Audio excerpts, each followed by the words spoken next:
turbine operates under steady flow conditions, receiving steam at the following state: pressure 1000 kilopascals, temperature 180 degrees Celsius, enthalpy 2700 kilojoules per kilogram, speed 50 meters per second, and elevation 2 meters. The steam leaves the turbine at the following state: pressure 50 kilopascals, enthalpy 2500 kilojoules per kilogram, speed 100 meters per second, and elevation 0 meter. Heat is lost to the surroundings at the rate of 0.5 kilojoule per second. If the rate of steam flow through turbine is 0.5 kilogram per second, what is the power output of the turbine in kilowatt? So, given natin from the problem, we have, let's say at point 1, no, entrance, we have pressure 1 of 100 or 1000 kilo Pascal, okay, and then we have temperature, let's say at point 1, 180 degrees Celsius, specific enthalpy, that is 2700 kilojoules per kilogram, speed or velocity at point 1, 50 meters per second, and we have elevation at point 1, 2 meters. Now, at the exit section, point 2, we have pressure 2 of 50 kilopascals, specific enthalpy of 2500 kilojoules per kilogram, velocity 2 of 100 meter per second, and elevation 2, 0 meter. So, also, we have heat loss that is equal to 0.5 kilojoule per second, no? So since ito ay per time, no, per second, so lalagyan natin ng accent, no, to indicate na ito ay per second or per time basis. Next, if the rate of the steam flow, so we have mass steam, lagyan ko rin ng accent, so this is 0.50 kilograms per second. Okay. So required, ano bang hinahanap? Yung ating power output.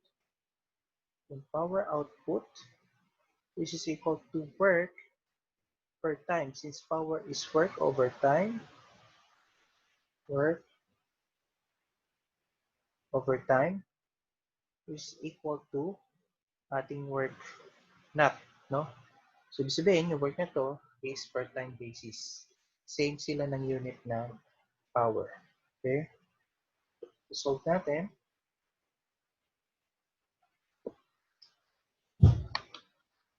So, meron tayo, let's say, steam turbine. Ayan.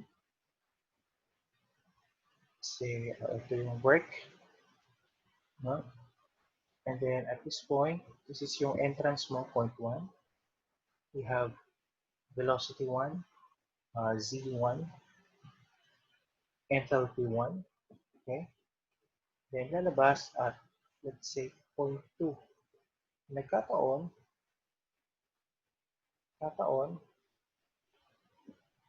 na ito yung magiging reference natin, no?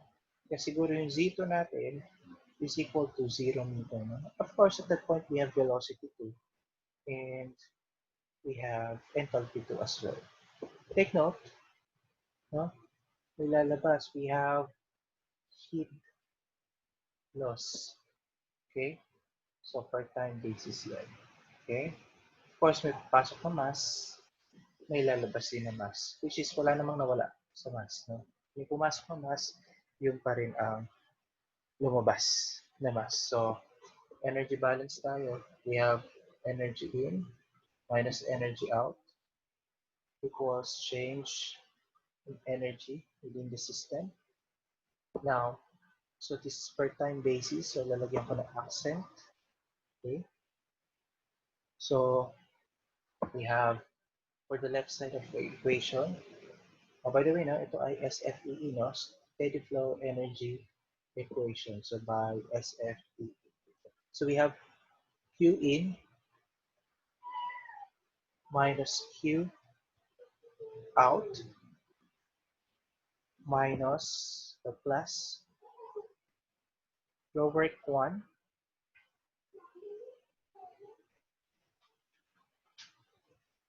minus, oh, sige, in muna. Minus flow work out plus work external in minus work external out equals delta U plus delta PE plus delta KE. Okay. Now, wala tayong papasok na init, no? Sa ating system. So, this is 0. Cancelled out na to. Cancel out na yan. Okay? Kung maka-cancel out dyan, ito. For the external in. So, we have work external in is 0. Wala namang pasok na work within the system, no? Wala namang work done to the system. However, meron tayong work na lalabas, external out. So that is yung power output natin na W. Ito yung hinahanap natin. No? And then, gawin natin yung flow work in, that is my flow work 1. Flow work out, that is my flow work 2. Again, accent sa mga ito, i-indicate na per time basis. Okay.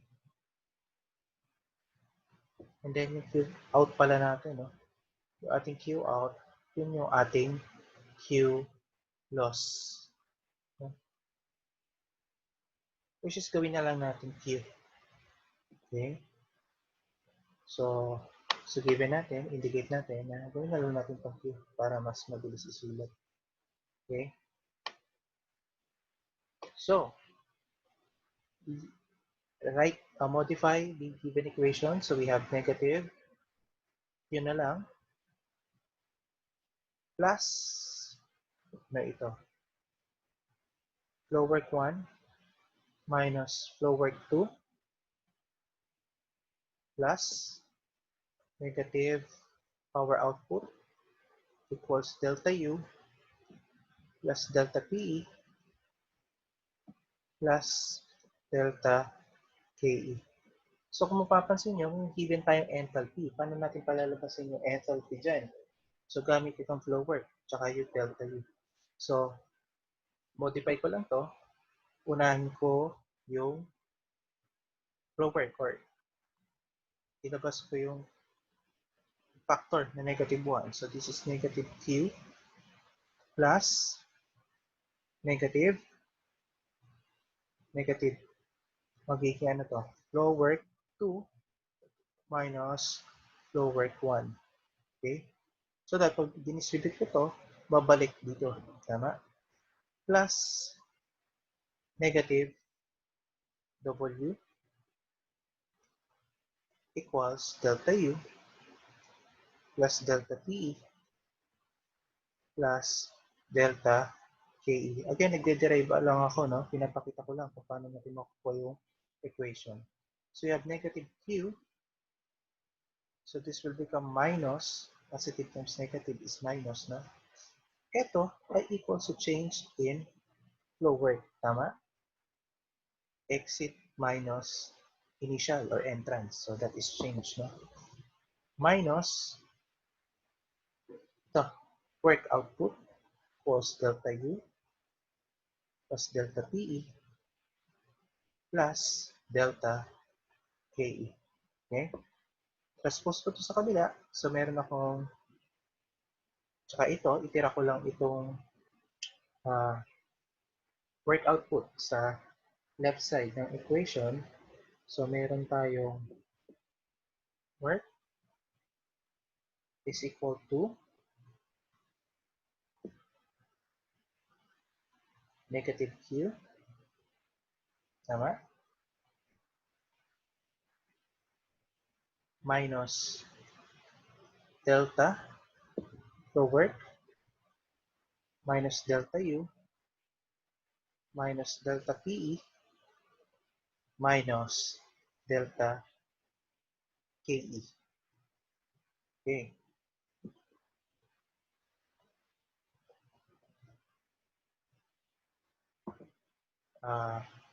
Kunin ko yung factor nito, which is negative 1, factor out ko. So matitira sa loob ng symbol of grouping will be change in flow work plus change in internal energy minus delta PE and then minus delta KE. But take note, change in enthalpy is equal to change in flow work plus change in internal energy. So pwede ko na itong part-time. So doon pala lalabas yung enthalpy. So I have work output is equal to negative Q minus delta H. So per time basis ito, minus delta PE minus delta KE. O, ayan. And then, isa-isahin na natin, no? So, yung Q, even ito, walang problema. Tama? Etong delta H, paano natin kukunin? So, alam naman natin na yung delta H is equal to mass times change. Ayan. So, we have delta H is equal to mass times H2 minus H1. So, kung per time basis ito, per time basis din ito. Tama? And then, yung delta PE, paano natin kukunin? O, alam naman natin yan. So, delta PE is simply equal to mg delta Z over proportionality constant. So, since mas flow rate ang given, per time basis ang lalabas na potential energy natin. And then, we have kinetic energy. Change in kinetic energy is equal to mass over 2K times final velocity 2 squared minus final velocity 1 squared. So, kung per time basis to, per time din ito. Thus, we have W is equal to negative Q minus M times H2 minus H1 minus M G delta Z is Z2, no? Minus Z1 over proportionality constant K minus mass over 2K times V sub 2 raised to 2 minus V sub 1 raised to 2. And then, pwede na tayong mag-substitute, no? Ng mga values. So, we have power output is equal to negative Q. Ang given natin Q is 0.50 kilojoules per second. Tama? Okay, kilojoules per second. Convert na natin. So we have times 1 kilojoules per second for every 1 kilowatt. So cancel na to. Next, minus 0.5 kilogram mass per second times H2. Ano yung given natin H2?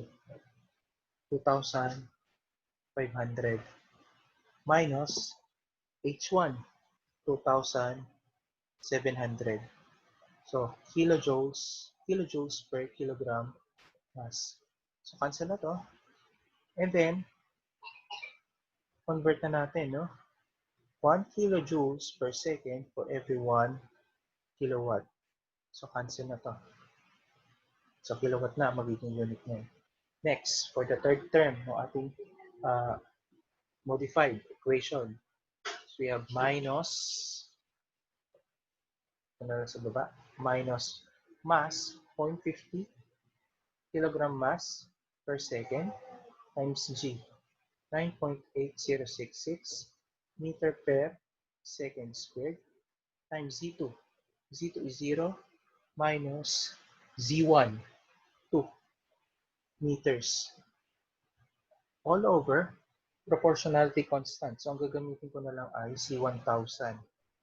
Kilogram mass, meter per kilonewton second square. So, cancel na to.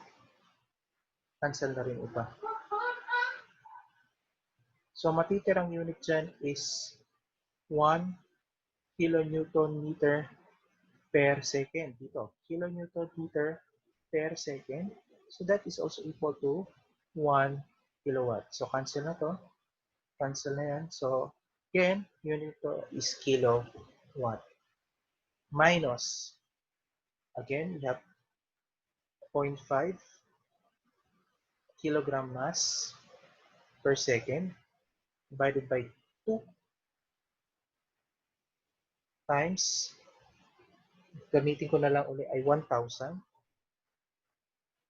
na proportionality constant, kilogram meter per newton, kilonewton second squared. Okay? Times velocity 2. So we have 100 raised to 2 minus velocity 1, 50 raised to 2. So meter per second, then naka-raise yung velocity sa 2, so yung unit niyan raised to 2 din. Cancel na to. Cancel na to. Okay, may isang matitirang meter. So, magiging unit to is kilonewton meter per second. Again, conversion natin is 1 kilonewton meter per second for every 1 kilowatt. So, okay na lahat yan. Pare-pares na ng unit.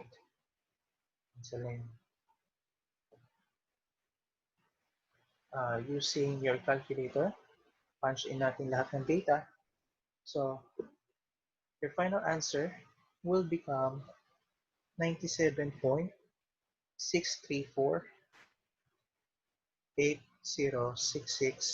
kilowatts. So, ito po ang sagot.